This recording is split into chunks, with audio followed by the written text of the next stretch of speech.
링크 발행 그리고 블록체인 플랫폼 관련 사업을 담당하고 있는 라인 글로벌 블록체인 사업 자회사 소개해 드리도록 하겠습니다. 라인테크 플러스의 정아름 PM님께서 강연을 준비해 주셨는데요. NFT의 향후 가치에 대하여라는 주제로 강연을 청해 보도록 하겠습니다. 큰 박수로 따뜻하게 맞아주시면 감사하겠습니다. 무대 위로 모시겠습니다.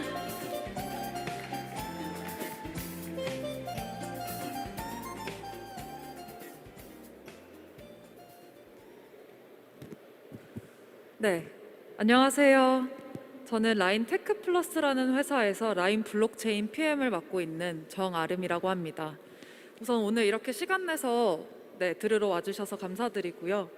NFT 부산 초대를 받고 나서 사실 대면 컨퍼런스를 한 지가 너무 오래되어서 좀 많이 떨리고 기쁜 마음으로 참석을 하게 되었습니다. 그러면 바로 넘어가면 좋을 것 같고요. 오늘은 저는 NFT의 가치에 대하여라는 주제로 강연을 가지고 와 봤습니다. 결국엔 저 자신도 이 개인 투자자로서 그리고 블록체인 플랫폼의 방향성을 고민하는 사람으로서 매일같이 고민을 하는 주제인 것 같아요. 그래서 이미 NFT의 가치에 대해서는 여러 세션들에서도 다뤄졌기 때문에 저는 라인에서 어느 정도 이해가 있는 대중의 관점에서 NFT가 어떤 의미를 가지고 있고 어떻게 가치가 형성이 되고 앞으로의 NFT는 어떤 방향으로 나아갈지에 대해서 이야기를 좀 해보려고 하고 있습니다. 그럼 바로 넘어가면 좋을 것 같아요. NFT에 대한 개념은 모두 여기 계신 분들은 이미 익숙하실 거라고 생각을 해서 그냥 넘어가면 될 것 같고요. 결국에는 2017년 크립토키티부터 시작해서 올해 NBA 탑샷이라든지 크립토펑크 등이 좀 대두가 되면서 하나의 문화로 자리 잡게 된 것 같습니다. 그래서 NFT 시장에 대한 현황을 좀 간단히 공유를 드리자면 올해 3분기까지 집계를 했을 때 결국 NFT 거래 볼륨이 한 10조 이상 달성을 했다라는 부분을 말씀을 드리고 싶고요. 이는 작년 한 해 동안의 거래량과 비교를 했을 때도 약 165배 이상의 거래량을 보여주고 있는 추세를 말씀드릴 수 있을 것 같습니다.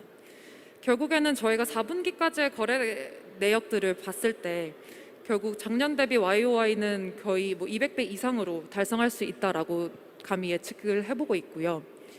결국 NFT 시장을 봤을 때 대부분은 이더리움 기반의 NFT들이 많이 발행이 되고 NBA 탑샷 같은 경우에는 플로우 기반으로 발행이 되는데 이 이더리움 기반의 NFT들 탑100 그리고 NBA 탑샷까지 이런 NFT들의 전체 시가총액을 봤을 때 15조 이상을 달성하고 있다라는 부분들을 볼 수가 있습니다.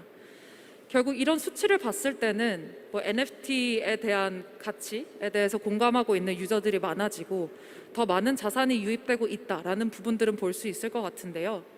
근데 아직도 저는 현장에서 파트너사들을 만나거나 아니면 주변 지인들과 이야기를 할 때 NFT가 그래서 어떤 쓰임이 있는지, NFT 가치는 어떻게 평가가 되는 건지 이런 부분들에 대해서는 아직 모호한 것 같다라는 이야기를 굉장히 많이 듣습니다.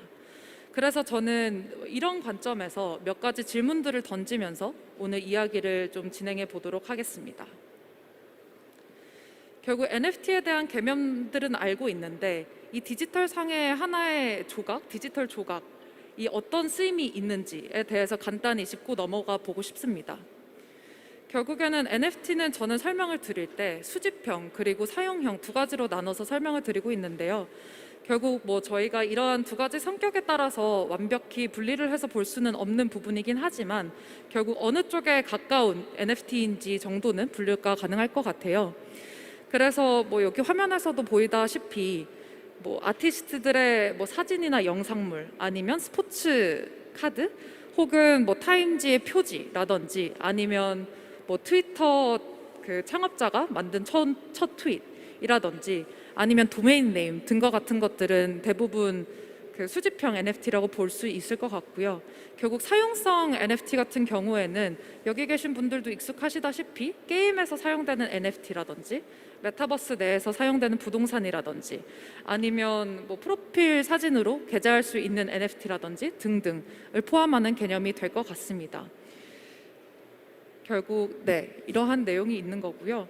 또 사용형 NFT 중에 또 포함되는 내용들은 뭐 실물 연계를 할 수 있는 NFT들, 결국 NFT를 리딤해서 어느 프로덕트나 서비스를 이용한다든지 아니면 음원을 다운받을 수 있는 권리를 받는다든지 이런 것들도 사용형 NFT다라고 해석을 할 수 있을 것 같습니다. 결국 그렇다면 이렇게 종류도 많고 용도도 다양한 NFT들이 있는데 결국 어떤 의미가 있길래 이렇게 가치 이시 거래가 되는 것인가 라는 부분을 이야기를 오늘 드리고 싶었어요. 저는 좀 한 페이지로 NFT의 가치 형성에 대해서 이야기를 하고 싶어서 좀 간단히 정리를 해서 왔는데요. 저는 결국 이 가치 형성에 있어서는 정량적인 요소들 그리고 정성적인 요소들 두 가지로 나눌 수 있다라고 생각을 합니다. 결국 정량적인 요소를 먼저 말씀을 드리자면 사용성, 희귀성, 그리고 유동성이 있을 것 같아요.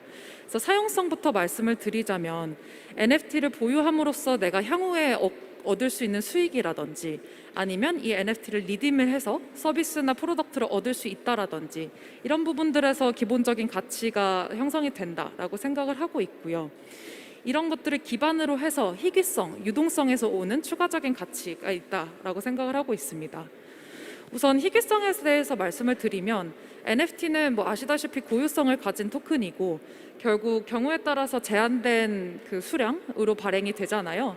그렇기 때문에 시장의 수요에 따라서 NFT의 가치는 천차만별로 달라질 수 있다라고 생각을 하고요.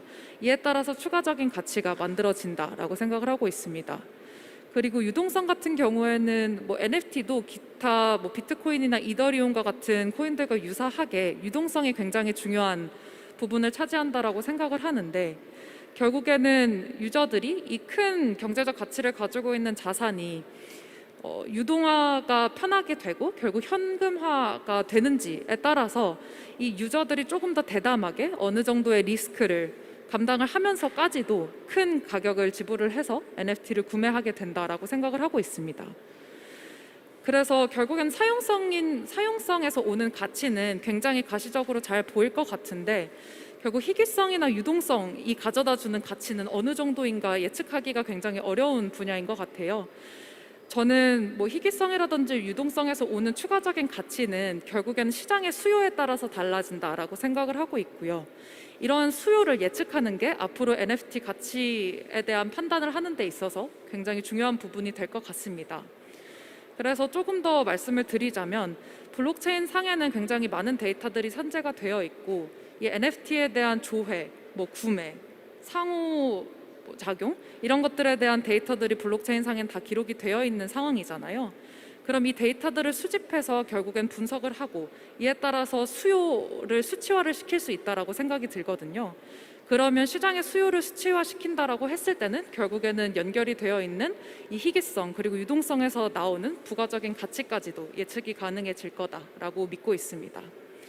그래서 정량적인 요소들은 이 정도로 하고 넘어가면 될 것 같고요. 결국 정성적인 요소들도 많이 작용을 한다라고 생각을 하고 있어요. 결국에 저는 NFT를 보유함으로써 커뮤니티에서 가지는 사회적인 가치가 굉장히 있다라고 생각을 하는데 유저들에게 본인의 사회적 지위들을 보여준다든지 본인의 재력을 과시한다든지 아니면 내가 이 정도의 트렌드를 따라가고 있는 사람이다 라는 부분들을 보여줄 수 있는 요소가 NFT라고 생각을 하고요. 결국 커뮤니티 상에서 이러한 인정을 받기 위해서라도 이 NFT를 구매를 하고 이 가치에 대해서 공감하는 유저들이 꽤 있다라고 믿고 있습니다. 이와 비슷한 맥락으로 소유 이력이라는 부분이 있는데요.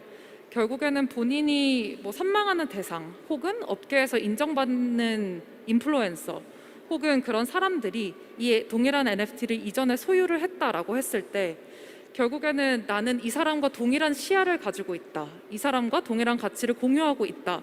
라는 부분이 커뮤니티에서는 굉장한 인정으로 다가올 수 있다라고 생각이 들고요. 그렇기 때문에 이전 NFT를 누가 소유를 했느냐에 따라서도 NFT의 가치들이 좀 천차만별로 달라진다라고 생각을 하고 있습니다. 그리고 이와 또 유사하게 소속감이라는 부분들을 가지고 왔는데요. 결국에는 뭐 나와 동일한 가치를 공감하고 이 가치를 나눌 수 있는 커뮤니티에 내가 소속되어 있는 것만으로도 사람은 사회적 동물이기 때문에 충족되는 욕구가 있다라고 생각을 하고요. 결국 이런 점들 때문에 NFT의 가치는 좀 부가가치가 발생을 한다라고 생각을 하고 있습니다. 그리고 방금 말씀드렸던 이 세 가지는 결국 사회적인 가치들에 대한 얘기들이었는데, 결국에는 향후에는 저는 재미 요소가 이 NFT의 가치에 많이 적용이 될 것 같아요. 현재로서 발행된 NFT들이나 NFT 컬렉션들을 봤을 때는 결국 소유를 하고 이것들로 아무것도 할 수 없는 상황인 그 NFT들이 꽤나 있다라고 생각이 드는데, 그런 NFT들도 되게 높은 가격으로 거래가 되고 있는 상황이잖아요. 근데 이러한 가치를 인정받고 계속 유지를 시키기 위해서는 저는 NFT의 게이미피케이션이 굉장히 중요해질 거라고 보고 있고요. 결국에는 재미 요소들을 넣어서 지속적인 스토리텔링이 가능하고 지속적인 자극이 있어야지만 이 NFT의 가치가 유지되고 앞으로는 상승할 수 있다라고 보고 있습니다. 그래서 간단히 말씀을 드리자면, 결국 정량적인 요소들은 기본적인 시장에서의 가지는 가치를 형성을 하고요. 정성적인 요소들은 좀 부가가치를 만들어내고 있는 것 같아요. 그리고 뭐 아래에 적혀 있기도 하지만 여기 계신 분들도 충분히 공감하실 것처럼 약간의 포모도 있는 것 같습니다. 결국 이 트렌드에서 뒤처지지 않고 싶은 마음에 NFT에 유입되는 자금들이라든지 그런 성향들도 있다라고 생각하기 때문에 결국 이런 것들을 아우러서 NFT의 가치가 형성이 된다라고 말씀드릴 수 있을 것 같아요. 그렇다고 하면 요새는 어떤 NFT들이 가치가 있다라고 판단되고 어떤 NFT들이 주목을 받고 있는지 간단히 사례들을 보고 싶습니다. 우선 저는 아까 말씀드렸다시피 정량적인 요소들 그리고 정성적인 요소들, 이 NFT 가치 형성에 굉장히 중요한 부분들이라고 말씀을 들었는데요. 그래도 핵심은 저는 공감을 할 수 있는 그 컨텐츠를 발행을 하는 게 가장 중요하다라고 생각이 들고요. 그렇기 때문에 유저들이 공감할 수 있는 컨텐츠를 가지고 결국 커뮤니티의 기여 그리고 참여의 게이트웨이가 될 수 있는 NFT들이 나중에는 더 가치가 있다라고 판단이 될 것 같습니다. 이건 어떤 관점이냐면, 아까 말씀드린 것처럼 부가적인 가치는 사회적인 가치와 연결이 되어 있다라고 말씀을 드렸는데요. 이런 사회적인 가치를 조금 더 증가시킬 수 있는 그 요인들은 보통 커뮤니티의 참여나 커뮤니티의 기여를 조금 더 유도를 하는 프로젝트들이 그런 가치들을 더 많이 인정을 받고 있는 것 같아요. 그렇기 때문에 말씀드린 것처럼 공감할 수 있는 컨텐츠를 가지고 커뮤니티의 기여나 참여를 유도하는 NFT들이 오히려 앞으로는 더 많은 가치를 인정받을 수 있겠다라고 생각을 하고 있습니다.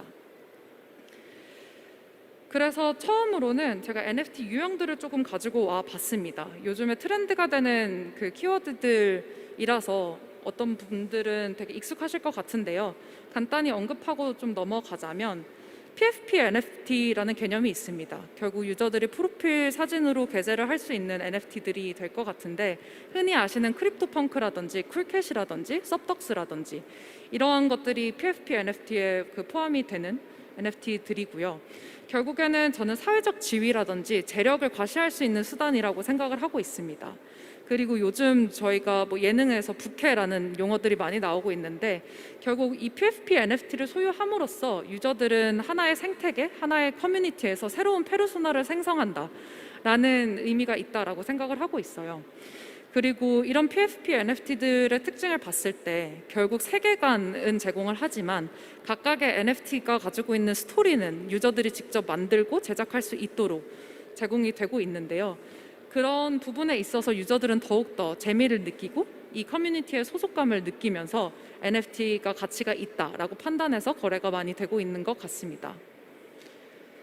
그래서 이런 트렌드를 좀 반영을 하는 플랫폼들이 많이 나오고 있어요. 그래서 대표적으로 소셜 플랫폼인 트위터만 봐도 결국 본인이 보유하고 있는 월렛을 연동을 지어서 이 트위터 프로필 사진을 본인이 보유하고 있는 NFT로 올릴 수 있는 기능을 도입하는 걸 리뷰를 하고 있고요.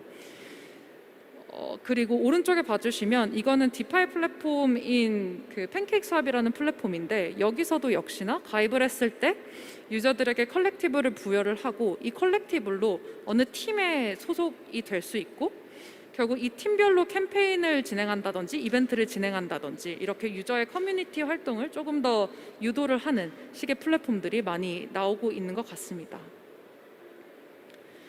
그 다음은 P2E 관련된 NFT가 될 것 같은데요. P2E는 여러 번 언급이 되어서 사실 많은 분들이 익숙하신 개념이겠지만 결국에는 뭐 기본적인 거는 지금까지 게임 생태계를 봤을 때는 지출하면서 즐기는 게임들이 많았었는데 앞으로는 내가 시간을 쏟을수록 더 많은 기여를 할수록 내가 수익 창출을 할 수 있는 기회가 생긴다라고 생각을 하고 있고요.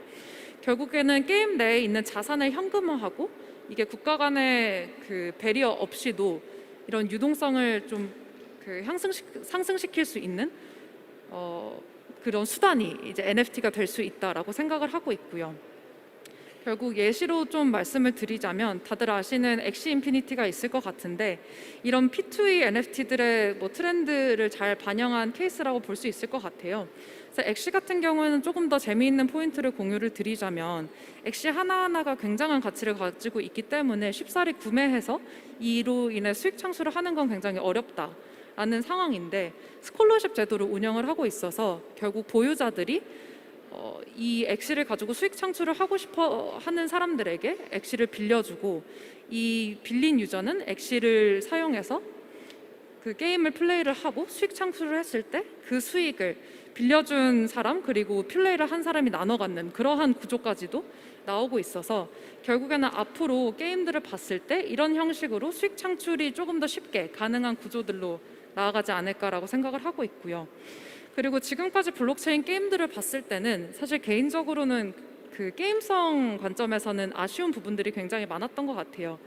근데 앞으로는 이런 P2E 게임들이 많이 나오는 추세인데 기존에 뭐 위메이드에서 개발한 미르와 같은 IP들은 되게 보장된 컨텐츠를 가지고 있고 보장된 게임성을 가지고 있잖아요.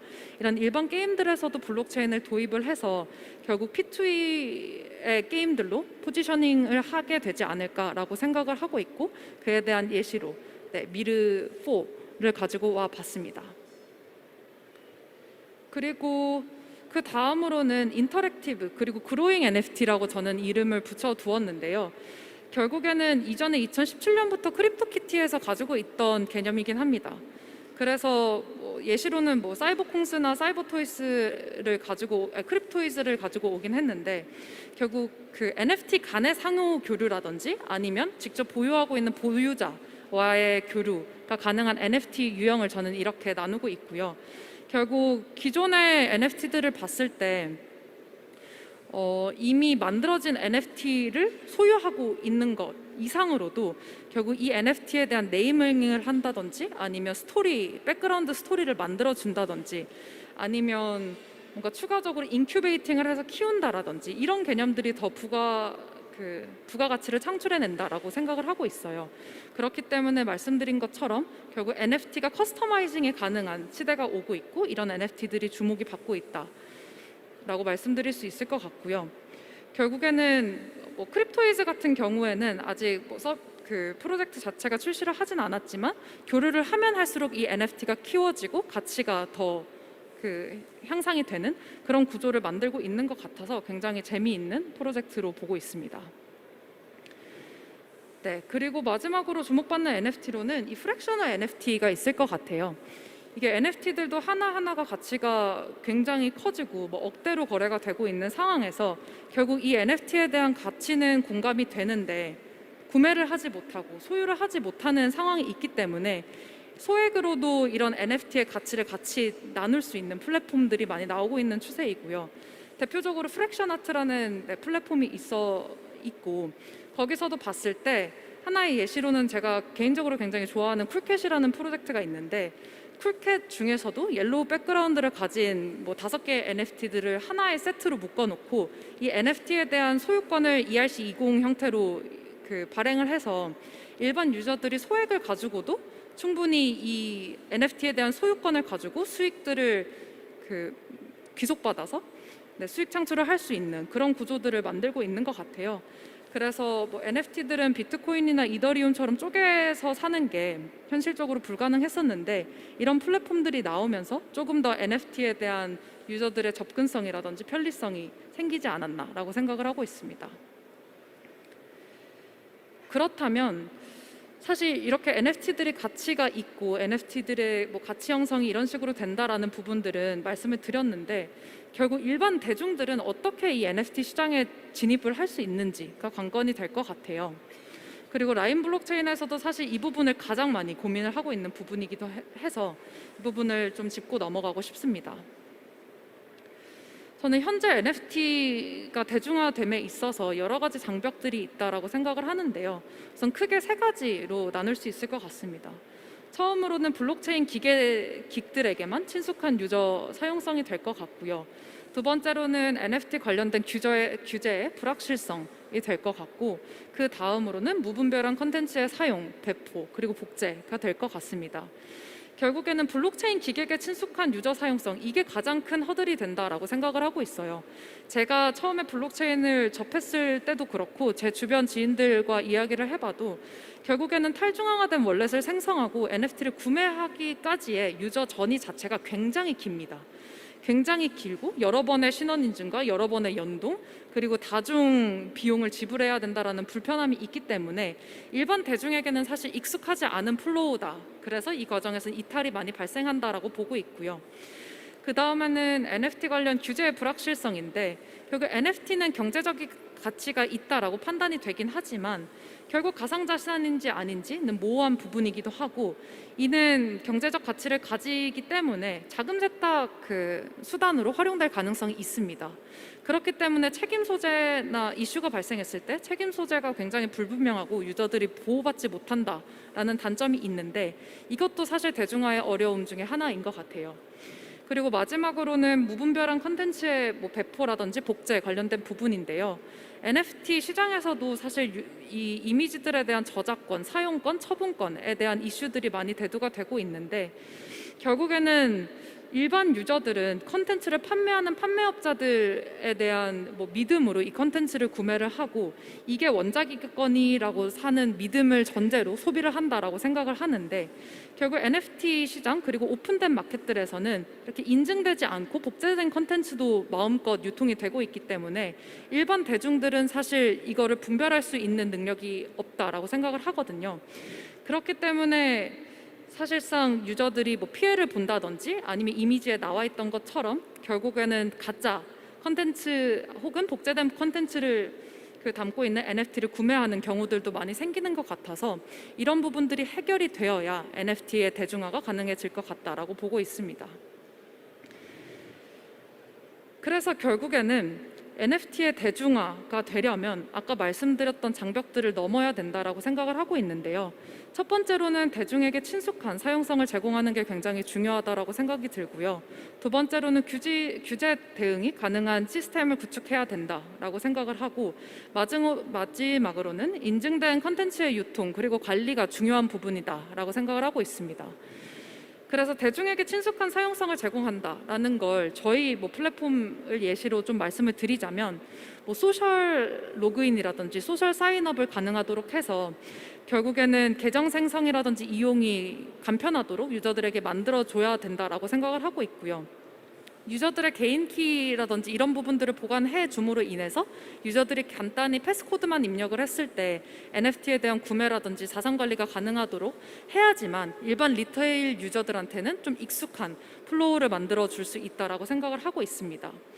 그리고 규제 대응이 가능한 시스템 구축은 결국에는 유저 자산을 보호해 줄 수 있는 시스템을 만들어야 된다라고 생각을 하고 있는데, 저희 같은 경우에도 자금 세탁 방지 기구 FATF의 가상자산 관련된 가이드라인을 계속 힙업하면서 보고 있고요. 각 국가별 NFT 혹은 암호자산에 대한 규제들이 다 다르기 때문에 이런 규제들에 대해서 모두 대응이 가능한 플랫폼들이 결국에는 NFT 대중화를 유도할 수 있다라고 생각을 하고 있습니다. 그리고 인증된 컨텐츠의 유통 그리고 관리 관련해서는 결국에는 유저들이 믿을 수 있는 컨텐츠들을 거래하는 게, 그리고 거래할 수 있는 환경을 제공하는 게 중요할 것 같아요. 그렇기 때문에 저희 같은 경우에도 인증된 파트너사들을 온보딩을 시키고 그들이 생성한 컨텐츠를 NFT화를 해서 유통을 하고 있다라는 점을 말씀드릴 수 있을 것 같습니다. 그래서 지금까지 저희의 방향성을 말씀을 드리긴 했는데, 한마디로 정의를 하자면 결국에는 대중이 쉽게 진입하고 사용할 수 있고, 그리고 IP 보유사들은 유저와의 접점을 최대한으로 늘릴 수 있는 플랫폼을 구축하고자 하고 있고요. 결국에는 뭐 유저들이 NFT 취급을 그냥 쉽게 하는 것뿐만이 아니라 이 NFT를 재미있게 활용하고 쉽게 활용할 수 있는 서비스와의 연계, 그리고 메타버스와의 연계까지도 고려를 하면서 프로젝트를 진행을 하고 있습니다. 그래서 이에 대한 뭐 내용으로 저희 쪽에서는 통합 플랫폼을 제공을 하고 있는 것 같아요. 그래서 뭐 토큰 발행이라든지 관리를 해줄 수 있는 플랫폼들뿐만이 아니라 NFT를 취급하고 거래할 수 있는 플랫폼도 운영을 하고 있고요. 가상자산 거래소도 운영을 하고 있어서 결국에는 블록체인 통합된 플랫폼을 제공을 하고 있고, 이로 인해서 브랜드나 IP들 같은 경우에는 컨텐츠 개발에만 집중을 할 수 있고, 유저들은 뭐 별도로 피를 낸다든지 아니면 이런 불편한 사용성을 신경 쓰면서 NFT를 구매한다든지 이런 부분들을 다 제외를 하고 그냥 쉽게 접근할 수 있는, NFT에 접근할 수 있는 그런 게이트웨이를 만들고자 하는 게 저희의 방향성이다라고 말씀드릴 수 있을 것 같습니다. 그래서 이에 대한 뭐 한 가지 예시로는 저희가 일본 쪽에서 NFT 서비스를 운영을 하고 있어요. 그래서 마켓을 런칭을 해서 지금 베타를 운영을 하고 있는 상황인데, 우선 대중들이 가장 익숙해할 만한 콘텐츠를 발행을 해야 된다라고 생각을 했기 때문에 라인 프렌즈라든지 카토리 신고라든지 밀리언 아서와 같은 IP들을 온보딩을 시켜서 NFT를 발행을 했고요. 결국 24만 명 이상의 유저들에게 라인 블록체인 기반의 NFT를 부여를 했고, 베타인데도 불구하고 저희는 약 12억 원 이상의 GMV를 발생을 시키고 있습니다.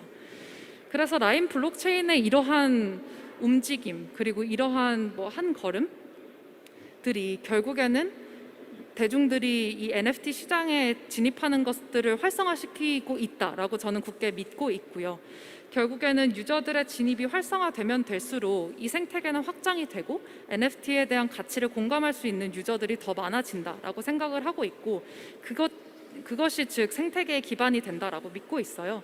그렇기 때문에 라인 블록체인 같은 경우에도 이러한 비전을 가지고 진행이 되고 있다라는 부분을 말씀을 드리고 싶습니다. 네, 그래서 이러한 내용을 끝으로 우선 제 이야기는 마무리를 짓도록 하겠습니다. 네, 그러면 들어주셔서 감사드립니다.